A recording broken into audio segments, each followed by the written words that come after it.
So hello everyone, it's your girl Gel Beauty 87 here, aka Grace, and today we're gonna get into the Cherry Crush palette from Colourpop.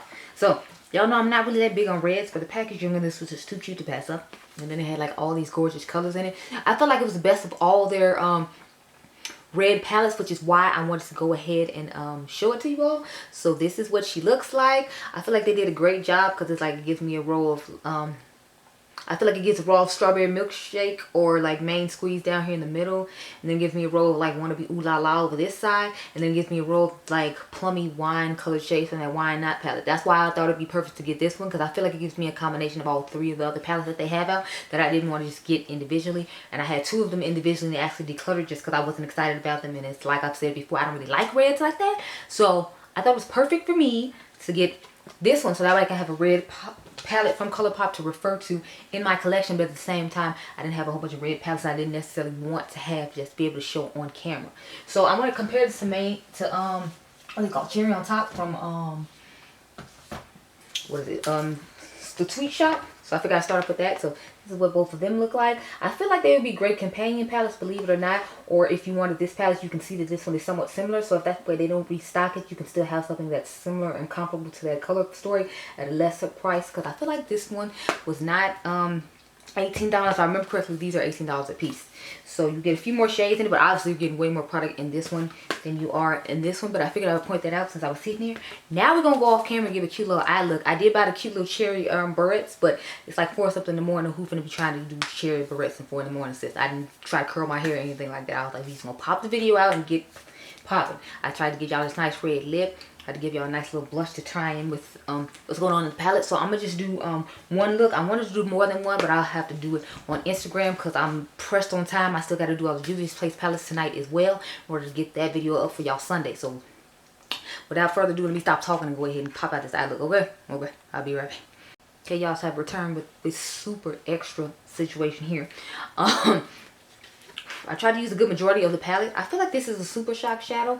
I could be wrong, but I feel like it is just based upon the texture of it and how it went on when I tried to put it on with a brush as opposed to putting it on with a synthetic brush or like using your finger to swatch it out. So I used this shade, this shade, this shade, this shade, and then all three of the shimmers in the middle. So I tried to use a good majority of the palette so we can get an idea of how it works. And I must say, when I put the first dark shade on, I was quite impressed with the way it blended out. I was like, ooh. As I was putting it on, like, okay, I'm feeling this dark shade here. Okay, how are you? So I used my Open's Eye brush set that I just got recently with the Cat's Breath palette. I don't know if you all saw that video. I'll try to remember to link it up above. And I used the Colourpop eyeliner pencil to go in the waterline, of course. I used one of the ones from the Lush Life collection. Of course, y'all know, if you were not aware, I was a huge Powerpuff Girls fan. I bought like a good majority of the collection. I bought both the blushes. I bought the crayons, which I don't normally buy, but the crayons were where the villains were, which I was kind of upset because I'm like, why wouldn't you have the villains in, you know, the palette? Aside from the fact, why don't you have lip products in this collection? You could have had a lipstick for each villain as opposed to the crayons for each villain, but you know, whatever. And then, I didn't buy the hair barrettes because I didn't like those hair barrettes. Like if they had them, like they had the cherries, would have been like each Powerpuff Girl on the actual like their face clipped onto the palette. Then the hair clips, then I've been more excited about it. But the way they did it, I didn't like them, so I didn't buy them. Now I'm gonna take the light pink shade on my crease right here.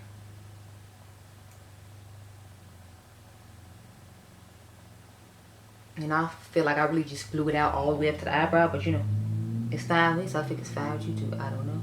I mean, I hope it's fine with you because, you know, kind of my eyeball, but you know, I was really just trying to do the absolute most with this palette and be as like bright and on trend as you want. I don't know if you can tell the difference of the gradient of the shimmers on my lid. That's the only downfall so far I'm feeling like when I was like playing with it. I don't like the fact that I feel like you don't see the gradient in the tones of the shimmer when I put them on my lid. I feel like you see it in the back and in the front, but I feel like the middle just got washed away and washed out. But I'm hoping that's just on camera and like in real life you can actually like, I mean, I'm hoping that you can see on camera even though I feel like I can't see. So now I'm going to take the lighter shade I showed you all. I set to the Super Shock shadow and dust over this right here, and that's how we got that lighter color like all underneath my brow bone, because dust underneath this after I brought the shade a little bit higher. I notice I do that though, like sometimes I bring it up really high and then I, you know, end up with all this going on. And can you all see the green on my waterline? I feel like you can hardly see it. But I didn't try to drag it too much just because I was like, I still got like 3 other eye looks to do before I go home tonight. And I'm like, I don't want to, you know, have all of that going on. So I'm just like, So that's what we're looking like so far. Now we're going to cut the crease with this glitter glue. And then we're going to go ahead and put the shimmers all over my lid. Okay, y'all. So, see what brush I started with? I started off with this bigger one and I just took the darkest shimmer. I'm up here picking up the wrong patch. Jeez. Took the darkest shimmer called Juicy Juicy. And y'all know the drill. I always put it towards the back of the eye. The weird thing is, like in the pan, I feel like it looks deeper than this. When you put it on, you see how much brighter it is. So it's like that video I did before with the palette for Deceiving Color Stories. This definitely falls into it. Because y'all saw how dark it was in the pan when I showed it to you. Yeah, it's going on this light on my lid. Like, how you this light, but in the pan, you like this dark. Like, what, girl? So now I'm going to take the middle shade, which is called Very Cherry, and I put that one in the middle. I feel like that one just blends in with the other one because the other one looks like it's going to be deeper in the pan and it's not. Hopefully, like I said, on camera as I'm doing the gradient, you can see, but I feel like when you see it all together in real life, you don't really see the gradient, which makes me upset because I do it so you can see it, not so you know. Yeah. And you just, yeah, no.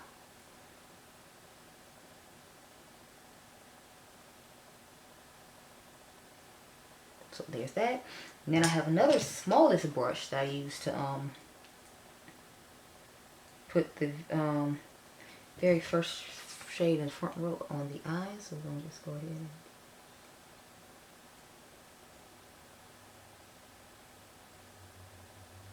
let me go ahead and just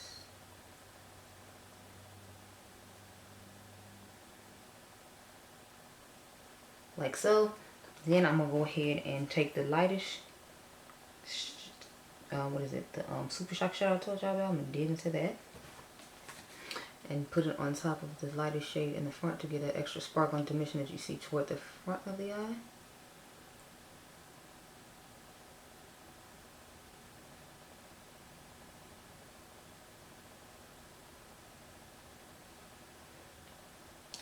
And I really like how vibrant and nice that looks. Then I'm taking this dual fiber brush and going with that one, going to the inner corner. Since I couldn't find my inner corner brush and I got impatient with digging through all my stuff. So I just dust it in there and dust it on the lid as well. So let me do that.